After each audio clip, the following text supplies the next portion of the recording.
Janë orët e para të mëngjesit.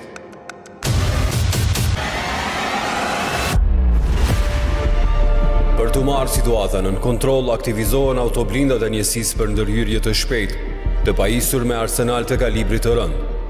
Këtu fillon përgjigjja efikase dhe konkluzive. Kështu që ka nevojë për shkëmbim zore.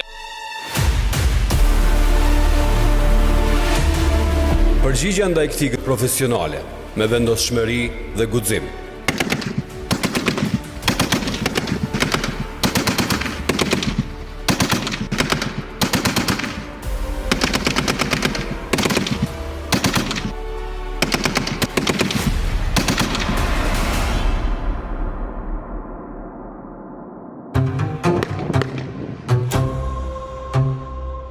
Elementët të mund dolin në vendxorës, katërt jenë neutralizuar.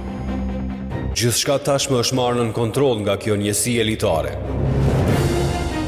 Ky ishte vetëm një simulim i rasteve me rrezikshmëri të lartë apo përgjigjes ndaj sulmeve terroriste që mund të ballafaqohet Republika e Kosovës, për çka Drejtoria për Kosovës tregoi forcën, guximin dhe profesionalizmin që kanë në shërbim të atë dheut.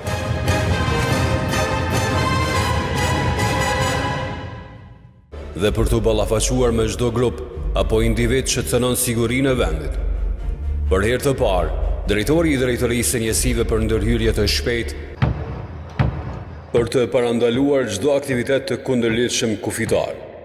Njësitë për ndërhyrje të shpejtë planifikojnë dhe realizojnë plane konkrete operacionale taktike në terren, duke përfshirë edhe pjesën veriore të vendit. Jemi në njërin nga blindat e njësisë për ndërhyrje të shpejtë këtu në pjesën veriore të Republikës së Kosovës, të cilët pas pak do të nisën për një patroll rutinë në zonën Banjska Izvor, shumë afër territorit të Republikës së Serbisë.